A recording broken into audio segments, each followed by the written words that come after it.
Hello, well, it's Lance from the Outcasts Creative, acting coach, writer, director, occasional producer when I really have to be. And now I'm a YouTube blogger as well, because we wanted to keep this channel going after the pandemic. And we talk about all things creative, whether that's interviewing people in the industry or talking about productions I have been to see. Now I'm going to talk about Accidental Death of an Anarchist, which is this is the first time I've seen a professional production of this Dario Fo classic. But before I get into that and talk about what I thought of it, I'm sorry, I have to break protocol here. But I need to talk about, see, I'm a director who loves his actors. And there's certain actors whose careers I have followed. You know, you'll see an actor, you'll love them in something, and you'll want to watch everything that they've done. And I used to be a huge fan of a show called Homicide: Life on the Street, and I could not believe that I came back from the theatre today to find out that actor Lance Riddick had passed away at home. So before I get into the review, I just want to give Lance Riddick a shout out. This guy really inspired me. I mean, God, what a phenomenal actor. I don't think he ever gave a weak performance in anything.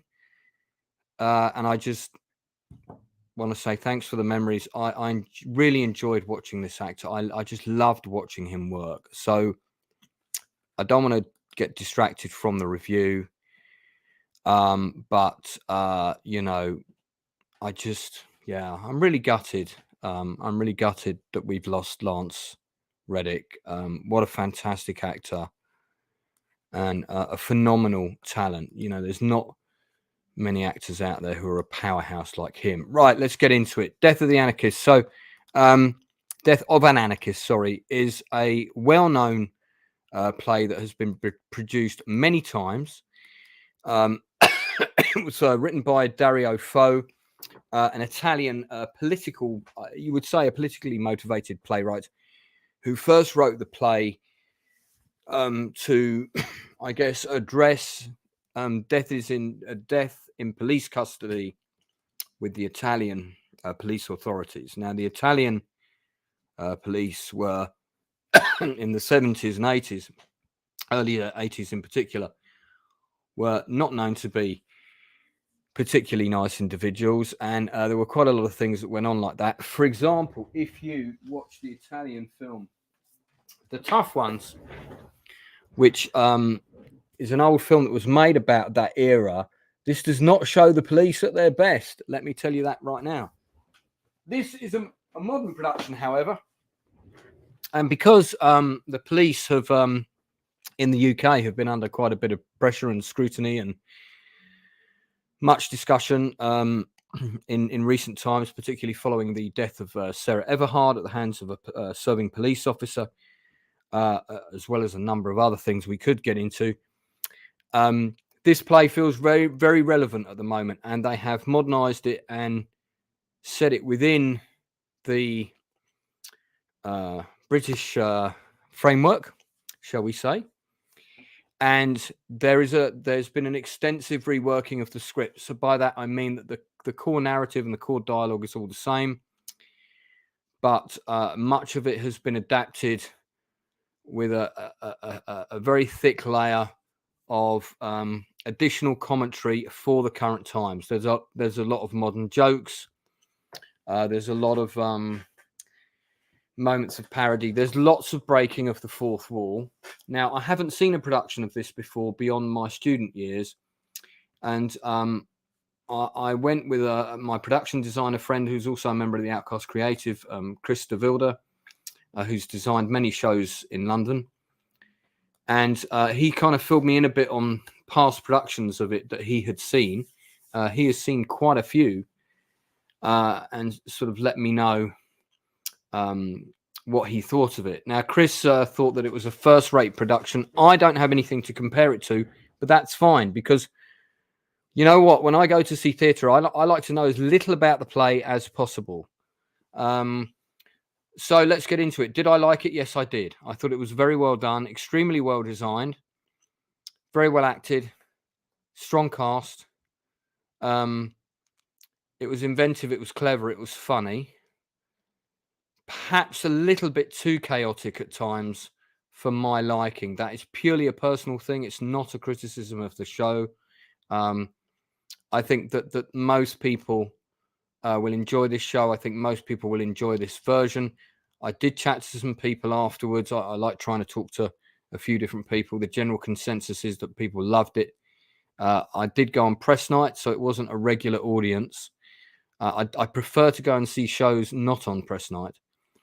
But let's talk about the cast, because the cast really are the people who make this. So I'll talk about Daniel Rigby first. He's the lead, plays the maniac, very adequately described. This is a tour de force performance from Mr. Rigby. Rarely does an actor have to control and conduct command of the stage with quite so much energy and vigor. But boy, does this guy do it, and he does it in spades. I think I have seen Mr. Rigby in a couple of other things. I actually got to personally shake his hand briefly before I left, because the cast were doing a group photo, and I also got to shake the hand of Howard Ward and also Shane David Joseph, who was very good. Considering he had such a small part, he really stood out, which I really liked. My favourite role was probably Tony Gardner, who played the superintendent. Very believable, and I've actually met several police officers who are exactly like him. And then they're adequately supported by Jordan Metcalf, who played Detective Daisy, who looks very different to this on stage, and Ruby Thomas, who plays a reporter, Miss Phelan.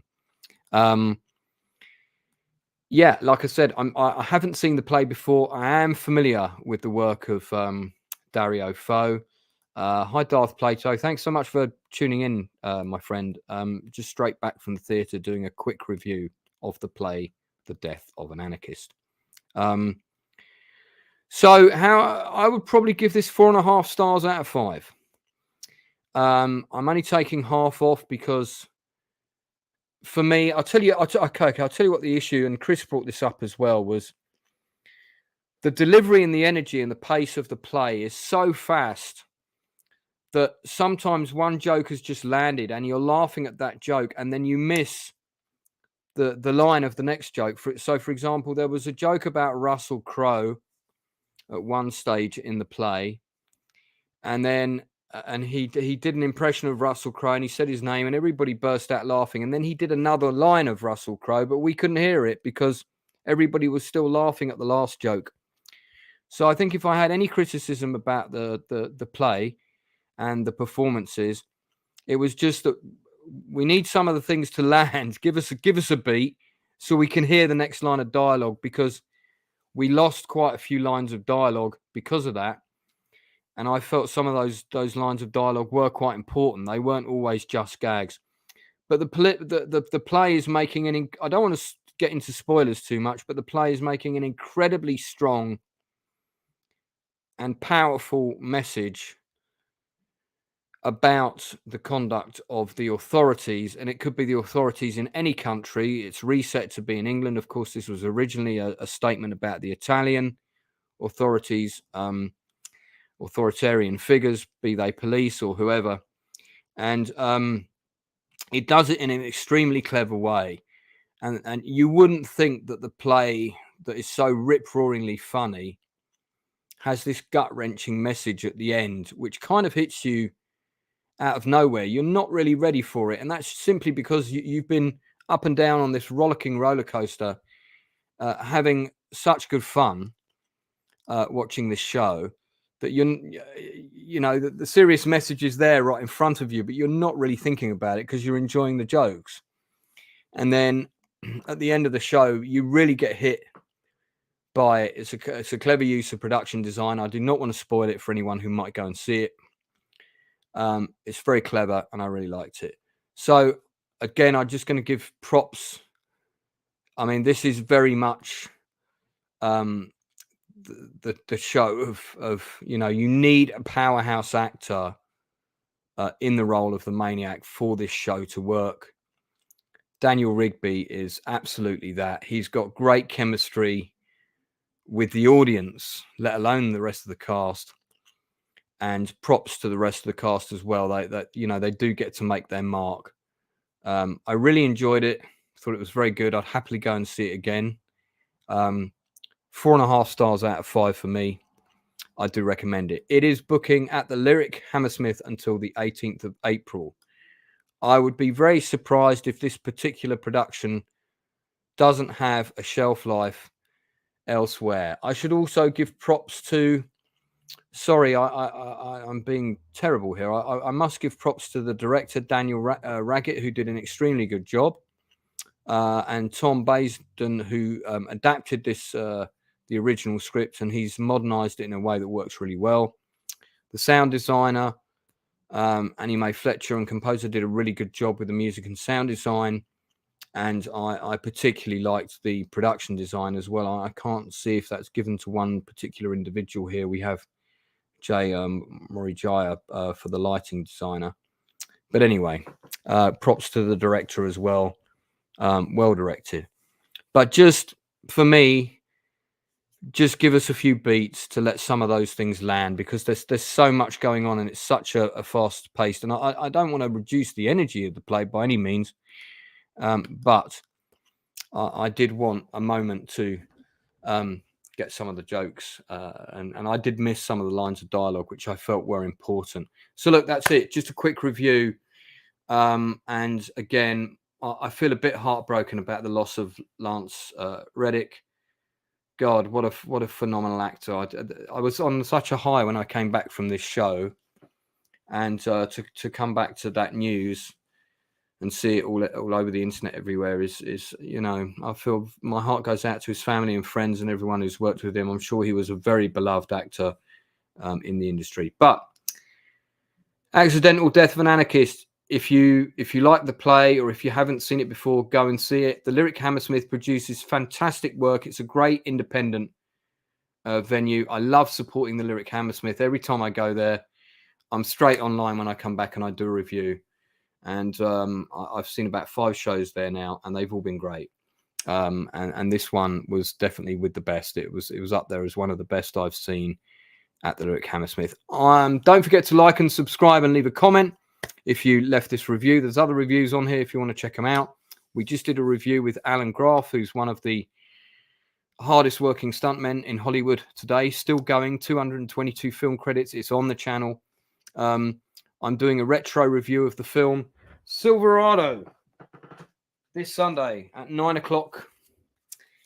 If you remember this film from 1984, it's one of my favorite films of all time. I'm doing a retro review, live stream chat with film director Matthew Holmes from Down Under, Australia. I'll be doing that on Sunday. And I've got my weekly roundup of all the film and television I've seen on Wednesday. Do tune in and join us for that. Thank you so much for listening in, guys. I like to keep these reviews short and to the point. I will see you again real soon. But like I said, 4.5 stars out of 5 from me. I recommend the show. Support the Lyric, support the play, support theatre in London. Go and see it live.